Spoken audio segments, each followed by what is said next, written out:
Buenos días, mis hermanos, ¿cómo están? Bueno, le invito por favor que abra su Biblia, si es tan amable. ¿Se escucha bien? Bueno, en Éxodo capítulo 40. Éxodo capítulo 40, por favor. ¿Cuánto tiempo? De aquí hasta las 6, hasta que el Espíritu nos dirija. Bueno, vamos a ver. Éxodo capítulo 40, vamos a leer del versículo 34 al 38 y espero complementar y aplicar lo que nuestro hermano pastor acabó de enseñar, que fue bastante denso y me hizo recordar muchas cosas. Gracias, hermano. Dice así la palabra de Dios en la versión Nueva Biblia de las Américas. Entonces la nube cubrió la tienda de reunión y la gloria del Señor llenó el tabernáculo. Moisés no podía entrar en la tienda de reunión porque la nube estaba sobre ella y la gloria del Señor llenaba el tabernáculo. Y en todas sus jornadas, cuando la nube se alzaba sobre el tabernáculo, los israelitas se ponían en marcha. Pero si la nube no se alzaba, ellos no se ponían en marcha hasta el día en que se alzaba. Porque en todas sus jornadas la nube del Señor estaba de día sobre el tabernáculo y de noche había fuego allí, a la vista de toda la casa de Israel. Amén. Vamos a orar, hermanos. Nuestro buen Dios, te damos gracias por permitirnos en esta sufrida nación escuchar y adorar tu santo nombre conforme a tu palabra, Señor. Ayúdanos en este día a hallar consuelo, conocimiento, contentamiento sobre tu propósito para nosotros aquí en nuestra amada Venezuela en el 2024. Rogamos, Señor, tu gracia para que aprendamos a entender tus propósitos con tu pueblo y con aquellos que no son tu pueblo. Danos, Señor, fuego en el corazón, pasión, sabiduría, entendimiento, de tal modo que la Biblia se abra ante nuestros ojos por la operación de tu Santo Espíritu, Señor. De manera tal que nuestra vida cristiana sea revolucionada para siempre. Y que en este sentido, Señor, un despertar único en la historia de Venezuela comience en el día de hoy. Es lo que te pedimos para tu gloria, Señor, para la extensión de tu reino aquí y hasta lo último de la tierra y para el gozo de tu pueblo mientras tú regresas. Amén. ¿Cuántos son de Barquisimeto? Levanten la mano, por favor. Naguará. Bueno, usted sabe la historia que le voy a contar. Cuando se edificó la famosa imagen que caracteriza a nuestra ciudad de Barquisimeto, muchos presumían que el turismo, que la inversión económica y también todo el tema de pecado, de las fuerzas oscuras, y toda la maldad de la región desaparecerían. ¿No es cierto? Porque ahora estaríamos bajo la bendición de nuestra amada pastora. Y muchos lo creyeron y muchos incluso lo predijeron. Pero si le pregunto a ustedes, haciendo una encuesta rápida, ¿es esto verdad? ¿Se acabaron los problemas en Barquisimeto? Además de ese maravilloso atardecer, ahora ya la gente en Barquisimeto no peca. Se cerraron las cantinas, ya no hay maldad y los cielos nuevos y la nueva tierra llegaron a esta región de Venezuela. Usted sabe que no. Y esto nos recuerda a nosotros que todavía no es el fin, por más que los hombres quieran traer imágenes o quieran traer personas santas o sagradas para declarar bendiciones sobre un determinado territorio o una determinada práctica. Recuerdo cuando una persona que asistía a nuestra congregación durante bastante tiempo me invitó a un lugar que él alquiló para iniciar un negocio. Y me dijo, hermano, la verdad estoy muy feliz porque he aprendido que según la confesión de fe de Westminster, todo obra para bien, Dios es soberano y por eso yo lo traje a este lugar para que usted me haga un favor. ¿Cuál creen? Bueno, que le bendijera el lugar. O sea, que yo usara la soberanía de Dios y mis poderes sacerdotales pastorales presbiterianos para que le echara una bendición y le fuera bien. Por supuesto que lo que le eché fue un cuento acerca del arrepentimiento y la lectura bíblica, y parte de ese cuento bíblicamente sustentado es el que le voy a contar a ustedes. ¿De acuerdo? ¿Están listos? Quiero hablar de tres cosas. En primer lugar, hablaré un poco de la persona del Espíritu, junto a lo que el hermano estuvo hablando, pero también lo conectaremos con la presencia y el poder del Espíritu Santo. ¿Se lo aprendió? Primero, la persona. ¿Quién es? Segundo, la presencia. ¿Qué evidencias tenemos de su persona obrando en un determinado lugar? Y en último lugar, su poder. Es decir, ¿qué podemos esperar del Espíritu conforme a lo que en el antiguo pacto se muestra en este texto y muchos otros? ¿De acuerdo? Empecemos con la persona. Fíjense, el libro de Éxodo, el segundo libro de la Biblia, nos muestra cómo Dios mismo saca a Israel de Canaán a través de una historia terrible, y hay un hombre llamado José, que fue migrante en contra de su voluntad. ¿Conocen ustedes quién es un migrante o no? ¿En contra de su voluntad? Bueno, este hombre salió de una circunstancia muy difícil y llegó a la potencia del momento, al imperio. Y estando allí, la presencia de Dios lo acompañó, de tal modo que llegó a ser el primero al mando después del rey. Sin embargo, él no dejó de ser esclavo. Él no podía hacer lo que quería, él siguió siendo migrante toda su vida. Tanto así que cuando muere, deja su última voluntad, que sus huesos sean enterrados ¿en dónde? En su tierra, la tierra que Dios les había prometido a ellos. Luego cambia las circunstancias y ahora ese país, que era la potencia del momento, ya no va a ser potencia. El juicio de Dios se establece sobre Egipto y sobre todos sus dominios, de tal manera que ahora, entonces, estas personas que eran la minoría se convirtieron en la mayoría. De ahí, una vez cambia el faraón, faraón dice, miren, esa gente es peligrosa, esa gente se multiplicó y ahora tienen nuestros restaurantes, tienen nuestros sitios de belleza y ya se están metiendo en política y ya tienen poder militar. ¿Qué vamos a hacer con ellos? Pues los vamos a exterminar, les vamos a utilizar la estrategia del exterminio. Usted lee en el capítulo 1 de Éxodo que hay tres fases. La primera fase es, ya estas personas no van a vivir en libertad, sino que les van a abusar en cuanto a sus trabajos. ¿Se acuerdan?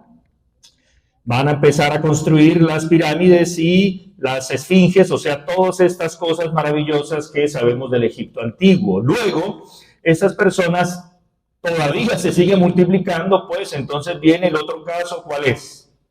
Ya no vamos a permitir que estas personas se multipliquen. Tengan cuidado porque se están multiplicando. Si una persona está trabajando todo el día, ¿en qué tiempo va a estar con su esposa? ¿No es así? Y si son esclavos, entonces se genera todo un conflicto familiar. Pero todavía se seguía multiplicando y la tercera medida es, vamos a matar a los niños, o sea, los bebés varones. Los lanzan al río. Pero hubo un par de esposos migrantes quienes creyeron en la palabra de Dios. ¿Cómo se llamaban? Amram y Jocabed. Ellos eran una especie de primos hermanos, diríamos hoy, y estas personas, confiando en la palabra de Dios, tuvieron al niño, y cuando ven al niño lo vieron hermoso. ¿Por qué era hermoso el niño? ¿Porque era catirito? ¿Qué dice? No, era hermoso porque Dios había dado una promesa a las mujeres de Israel, que todos los descendientes de ellos eran benditos, eran hechos a la imagen y semejanza de Dios, y Dios había prometido su presencia con ellos. Hebreos 11 nos dice que ellos por la fe vieron hermoso a este niño. Por eso, mis queridos hermanos, una cosa es estar usted bien en términos humanos, pero mal en términos divinos. ¿Entiende eso? Usted puede estar disfrutando las maravillosas bondades materiales de este mundo, pero si no tiene a Cristo, si no tiene al Espíritu de Dios, eso no sirve de nada en absoluto. ¿Está claro? Y ellos conocen la palabra de Dios, ven a ese niño y agarran al muchacho, que conocemos como, ¿se acuerda el nombre? Y a Moisés lo pusieron en un Moisés, en una canastita, ¿cierto? De ahí viene el nombre Moisés. También se llama Moisés aquí, pregunté y me dijeron que sí.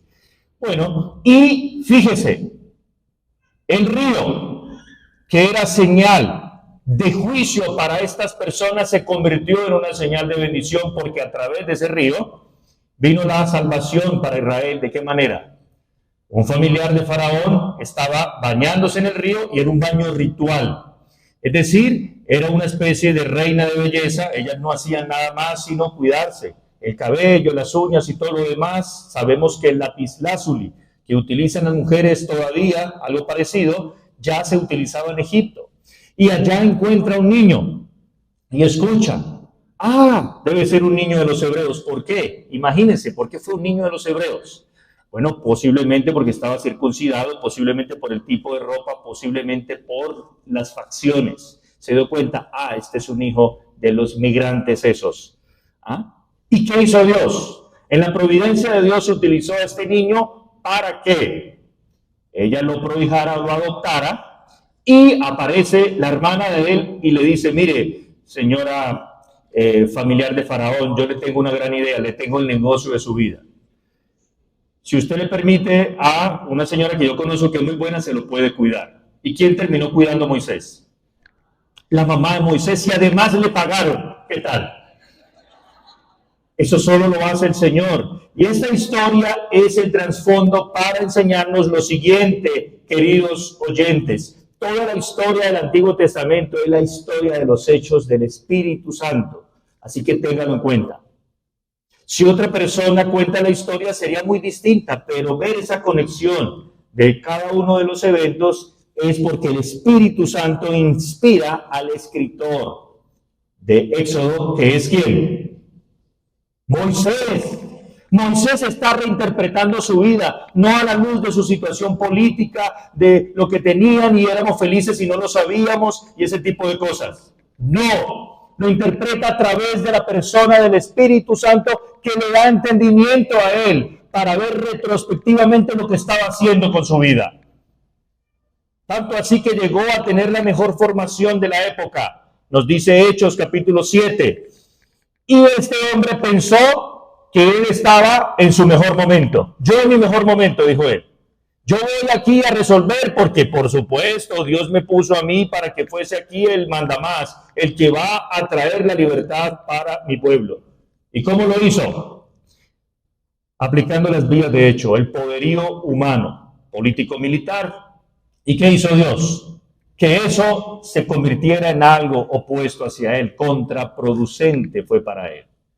Y entonces, ¿qué pasó? Lamentablemente, él no entiende todavía, escapa por su vida, lo cual es extraño porque él, al ser heredero posiblemente de Faraón, él podía matar al que quisiera.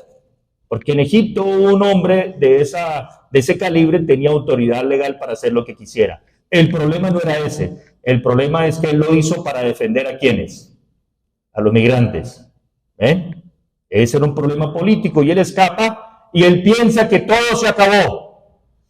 Y pasa de ser un gobernante o preparado para ser gobernante a trabajar con el suegro. ¿Qué tal? ¿Alguno de ustedes trabaja con su suegro? Bueno, y además el hombre estaba preparado para una mujer de la corte y se casa con una pastora, una divina pastora, que era lo importante, que era divina, era hermosa para... ¿No es así? Y miren lo que pasó. 40 años el Señor está trabajando con este hombre, porque los procesos del Espíritu, apréndaselos, son lentos, son dolorosos, son secretos y además son paso a paso. 40 años aproximadamente está allí cuando el Señor le aparece a Moisés, no allá en la victoria, en la gloria de Egipto, sino en Sinaí. Aparece el ángel del Señor a través de una manifestación visible o una teofanía. Eso quiere decir teos, Dios, fanos, una manifestación palpable, visible de la presencia de Dios. Y ahí está la persona de Dios hablándole a él. y escucha que le dice, Moisés, Moisés. Le repite 2 veces. Tal vez él, al ser un fugitivo, había cambiado su nombre. Tenía otra cédula, había ocultado la cédula o el pasaporte de migrante. Ahora se las daba de la otra ciudadanía, ¿no es así? Miren, la historia de la Biblia es tan preciosa, en nuestra historia, ¿no se da cuenta? Y Dios le dice, quita el calzado de tus pies porque donde estás es tierra santa. Dios lo devuelve a las verdades que él tenía que recordar. ¿Qué verdades tenía que recordar? Que lo que en Egipto le enseñaron durante tantos años no era verdad. Pero él no estaba listo para esa conversación. Él necesitaba 40 años de quebrantamiento. Él necesitaba darse cuenta que el Espíritu de Dios no es material, no es terrenal, no es sentimental. Y le dice, ve y liberta a mi pueblo. Dios sabía perfectamente que él no tenía poder para ello. Dios sabía que perfectamente él era una persona que se había autodescalificado para ello. Pues bien, Dios le está hablando a él el gran principio de su presencia. ¿Qué es eso? ¿Han leído la Biblia, hermanos de Barquisimeto? Recuerden la presencia de Dios en donde ha estado. Deténgase ahí y ahora volvemos con Moisés. ¿Me están siguiendo? Bueno, fíjense. La presencia de Dios Padre, Hijo, Espíritu Santo han estado por siempre, por los siglos de los siglos, en la gloria de Dios. Pero se manifestó en este lugar terrenal, ¿cuándo? Génesis capítulo 1 nos dice que el Espíritu de Dios se movía sobre la faz de las aguas. Ahí está, obrando en la creación, en el Edén. Cuando el hombre y la mujer pecan, ¿qué ocurre? Hay una doble ruptura. Por una parte, el ser humano se aleja de la presencia de Dios y por la otra, la presencia de Dios se aleja del ser humano. ¿No es así? O sea, no es que Dios ya no pueda estar con el pecador, sino que además de eso, el hombre pecador ya no quiere la presencia de Dios. Luego encontramos en el diluvio que la presencia de Dios ya no está entre los hombres. ¿Cómo lo sabemos? Después del castigo por causa del pecado de la humanidad, ¿qué es lo primero que hace Noé? Antes de, ¿cierto? Usted sabe, antes de eso, Noé, ¿qué hace? Un sacrificio. Y encontramos una expresión maravillosa en Génesis 8. Y es que Dios le gusta el olor de ese sacrificio. ¿Por qué? Porque subió olor grato al Señor. Esto indica una presencia geográfica. Dios no está aquí, Dios está allá. Dios está alejado del hombre. ¿Notan eso? Es importante que entiendan el relato bíblico por lo siguiente. Luego de un hijo de Noé, llamado Sem, vienen las generaciones y de allí, en una torre o edificio o construcción con fines religiosos, políticos, militares que ellos querían establecer en Babel, Dios desciende otra vez. ¿En dónde estaba la presencia de Dios? Arriba. Desciende y ¿qué dice? Estas personas nadie las va a sacar del poder. ¿Qué hizo Dios? Los vamos a confundir, los vamos a dividir, vamos a dejar que los impíos vivan conforme a sus propios caminos. Y ellos empiezan a cosechar las consecuencias de su propia maldad. Y mientras tanto Dios guarda a un señor llamado Abraham. Y le dice a Abraham, sal de ahí y ve a otra tierra. Y él sale y llega a Canaán. ¿Y qué es lo primero que le hace en Canaán? Sacrificios. Pero estos sacrificios cuentan con 2 características particulares. La primera es que él no ve a nadie al principio. Y 2, esos sacrificios deben ir hacia arriba, porque la presencia de Dios, ¿en dónde está? Arriba. Pero un día, Génesis 18 nos dice que llegan unos visitantes y hacía un calor así como el de febrero acá. Tremendo, ¿no? Y él sabe que como él es una persona del desierto, dice, bueno, vamos a aplicar nuestra hospitalidad, como la hospitalidad venezolana. Entonces se paran y se esfuerza el viejito Abraham a cocinarle a esos visitantes y descubre que uno de ellos es ¿quién? Es el Señor, hecho hombre. Y él se asusta y pregunta, ¿cómo es posible que yo vaya a tener un hijo? ¿Habrá alguna cosa imposible para Dios? Y su esposa lo escucha. de por Dios. Pero todavía la cosa no termina ahí. Luego vienen los demás patriarcas y ellos están muy preocupados porque los altares los han hecho ¿en dónde? En la tierra de Canaán. Por eso es que Jacob, cuando su hijo José es capturado, él pregunta, ahora mi hijo ¿qué va a hacer? Porque no puede estar cerca de los altares donde Dios se aparece. Pero Dios estaba con José y extendió su presencia aún allá en la cárcel. Nos dice el texto de Génesis 39, ¿no es cierto? Y volvemos de nuevo entonces, ¿a dónde? A Moisés. Ahora la presencia de Dios, ¿en dónde aparece? En Sinaí. Y es aquí cuando Dios le dice a Faraón por medio de Moisés, deja ir a mi pueblo porque no vamos a adorar en esa tierra, vamos a adorar en el lugar que yo escogí. Faraón dice que no. Aparecen tres tipos de plagas, unas plagas que afectan tanto a israelitas como a egipcios. Luego, un segundo grupo de plagas que solamente afecta a los egipcios, no a los israelitas.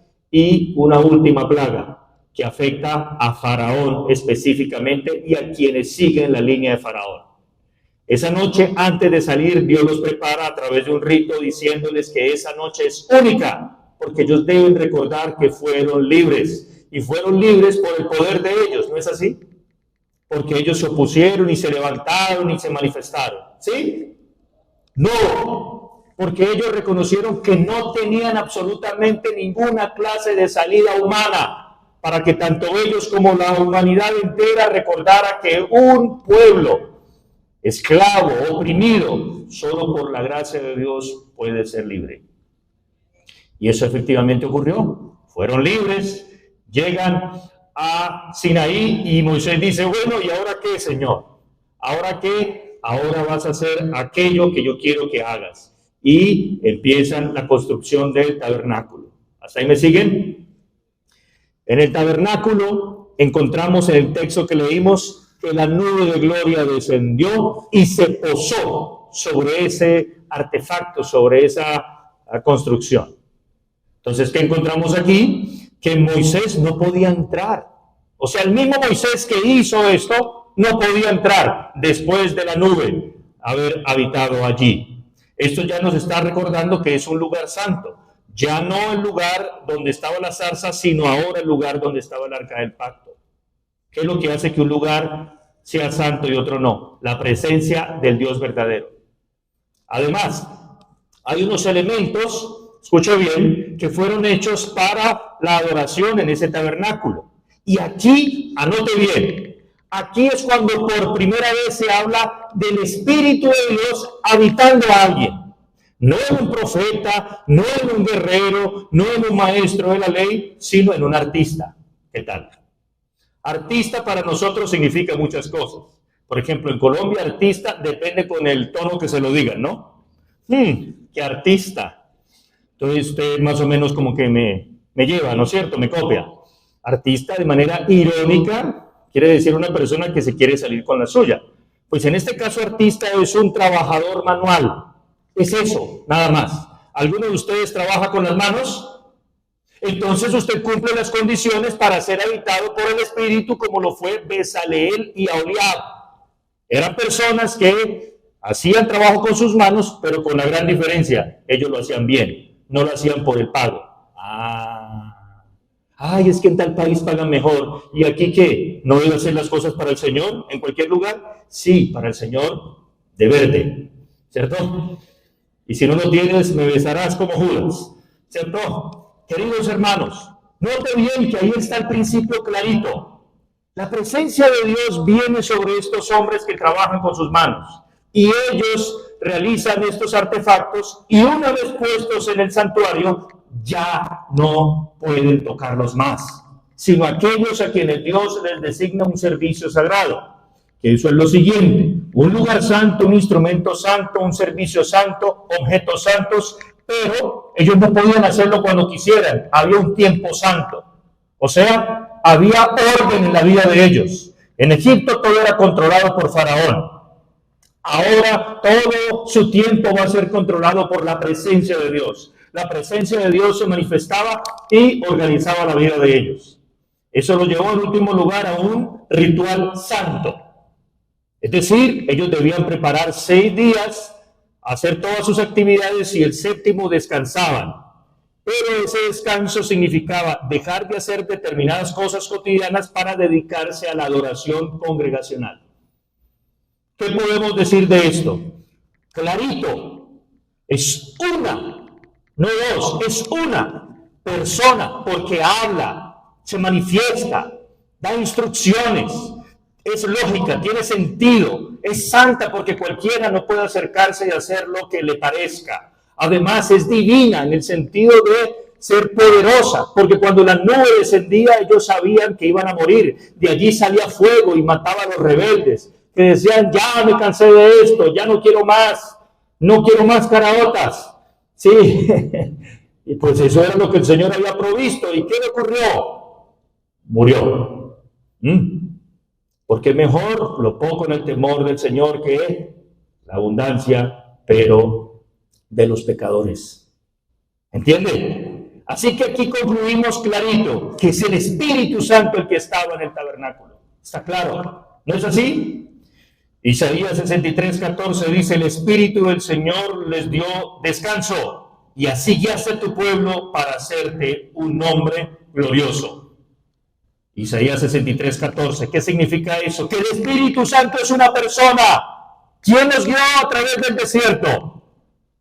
La nube que venía y se iba. ¿Quién? Díganos sin temor. El Espíritu de Dios estuvo con Israel. Pero note bien, y aquí es donde se pone mejor. Hay 2 distinciones aquí que debemos hacer. La primera distinción es que el Espíritu de Dios habitaba y se manifestaba a unas personas en particular dentro del pueblo de Israel, mientras que al mismo tiempo se manifestaba a otras personas en Israel, pero para juicio. ¿No me escuchó? La presencia del Espíritu de Dios fue de bendición para unos, pero fue de maldición para otros. Note bien, la nube de gloria descendía y a unos mataba y a otros vivía, o hacía vivir, o les preservaba mejor la vida. En tercer y último lugar de esta sesión, vamos a ver algo del poder del Espíritu que ya se está anticipando aquí. Y quiero empezar con las excepciones, que es lo que normalmente hemos aprendido a leer en la Biblia. No nos centramos en lo que está claro, ¿cierto? Nos centramos en lo que está oscuro, difícil. Yo sé que me van a hacer un montón de preguntas acerca de cosas que no son claras y para todas tengo respuesta. No sé. Lo sabe el Espíritu. Fíjense, ya les indiqué que las personas en donde habitó el Espíritu fueron, en primer lugar, los artistas, trabajadores manuales. Eso está en el 32 al 34 de Éxodo. Pero también encontramos profetas, sacerdotes, reyes. ¿Se acuerdan? Incluso guerreros como Sansón.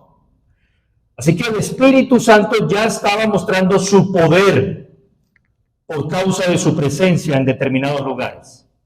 Esto nos recuerda a nosotros que Él siempre quiso habitar con personas escogidas. Pero escúchenme bien, aquí viene el otro asunto y es, ¿todos eran de Israel? ¿Qué dicen ustedes? Levanten la mano los que dicen que es de Israel. Solamente Dios habitaba en el antiguo pacto con los israelitas. Levanten la mano. ¿No? Entonces levanten la mano los que dicen que hubo no israelitas en quienes sí habitó el Espíritu. Al fin que... Ay, Dios mío. Estamos en Venezuela, ¿cierto? O sea, bueno, escucho bien. Hay un caso precioso de Isaías 45. Dios, a través del profeta Isaías, dice, así dice el Señor a Ciro. ¿Sabe cómo le llama? Su Mesías, su ungido. Un gobernante pagano, cruel, injusto, ¿está escuchando? A quien el Espíritu de Dios decidió habitar, usar y, escúcheme bien, anticipar lo que él iba a hacer en las naciones. ¡Wow! Así que el Espíritu Santo tiene un poder también que habita o mediante su habitación en los no creyentes. ¿Para qué? Para restringir su pecado. Si el Espíritu Santo no estuviese allí, Él hubiese acabado con los israelitas y no lo hizo. En lugar de acabar con ellos, les dejó un poquito y les permitió adorar en un pedacito de tierra muy chiquitito. Y ellos llegan allá y a través de Ciro, Dios salva, bendice a su pueblo de Israel.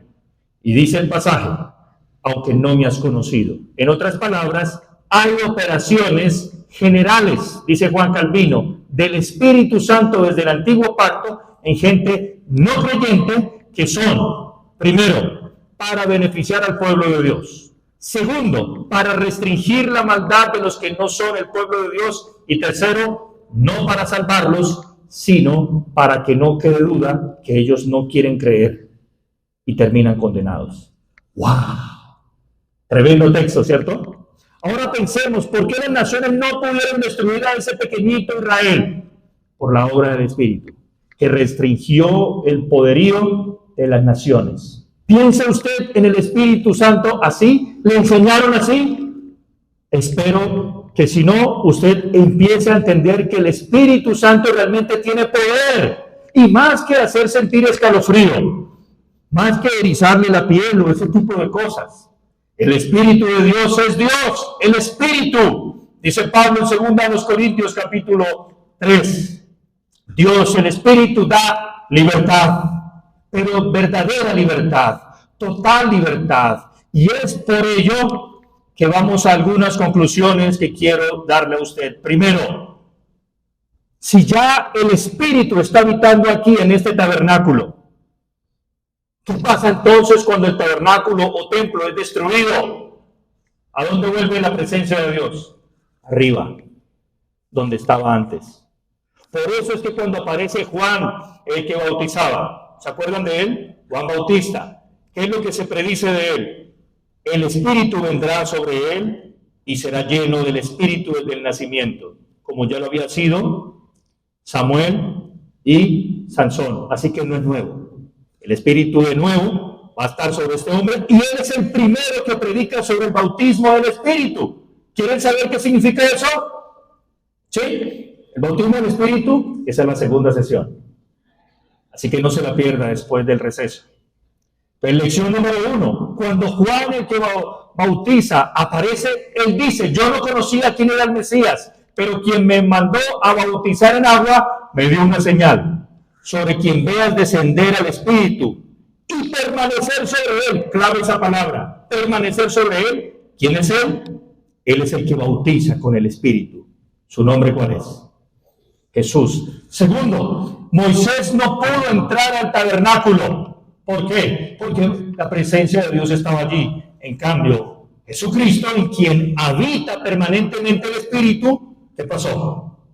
Él se entró al tabernáculo celestial. Nos dice Hebreos 7, 8, 9 y 10. Tanto así que Él se manifestó en su gloria y apareció Moisés y Elías, hombres que tenían comunión con el Espíritu de Dios y que dicen, nosotros teníamos comunión con Él, gracias al Espíritu Santo. Así que Cristo es la persona más ungida que ha pisado la faz de la tierra. ¿Y cómo era Jesús? Aléjense, pecadores, que ustedes me dan asco. ¿Así era Jesús? Como los supuestos ungidos de nuestros días, que toca con helicóptero, con escolta, ¿sí los han visto? Así que no se sorprenda cuando su pecado salga a la luz. Son falsos ungidos, y eso ya lo predice Juan el apóstol. Primera carta de Juan 2 y 4. Tercera lección para nosotros. Esto es tan impresionante que la iglesia ya no tiene un tabernáculo como en el antiguo pacto. Ahora, según Hechos 15, cuando la iglesia se congrega, la iglesia ha podido hacer ¿qué cosa? Restaurar el tabernáculo. ¿Cómo? A través de la presencia del Espíritu. Porque en un culto cristiano, ¿qué es lo indispensable para que sea un culto cristiano, un servicio de adoración cristiano? Los instrumentos, ¿cierto? La batería, porque sin batería no hay fuego. El ungido, el profeta. No, ya sé, las vestiduras santas, ¿no? El aceite, ¿para qué? ¿Qué es lo único indispensable para que el Espíritu esté allí? Que esté, escuche bien, enseñado, creído y aplicado el mensaje del Espíritu. Eso es lo que dice Hebreos capítulo 12. Escuchen al que habla, no el Sinaí, sino el que amonesta desde los cielos. ¿Y que está hablando el hombre de Hebreos? La palabra de Cristo. ¿En dónde? En lo que se hacía en la época. Un escrito que se leía en público y se leyó en catacumbas, que eran los cementerios romanos, que eran las posetas, dicen ustedes. Allá estaba la presencia del Espíritu. ¿Por qué? Porque la palabra de Dios fielmente era expuesta. ¿Entendió? Y la presencia del Espíritu seguía obrando de la misma manera, pero más personal de lo que obró antiguamente. Así que, concluimos. ¿Necesita usted otra construcción grande? ¿Otro edificio maravilloso para que ahora sí Barquisimeto o Venezuela cambien? No. Los lugares donde está ocurriendo la mayor revolución en Venezuela son las iglesias. Porque el poder del Espíritu Santo está allí transformando, atención, no la realidad económica y política y esa no, la realidad moral de los seres humanos. Si usted y yo tuviésemos el poder y la formación que tuvo Moisés, ¿qué haríamos? Lo mismo que hacen los no creyentes cuando tienen poder. Pero gracias al poder del Espíritu que obra en su pueblo para salvación, al mismo tiempo obra en los que no son pueblo de Dios para restringir su maldad. ¡Wow! ¡Qué poderoso! ¿Cierto que sí? ¿No está contento usted por eso? Porque Él no ha dejado de existir.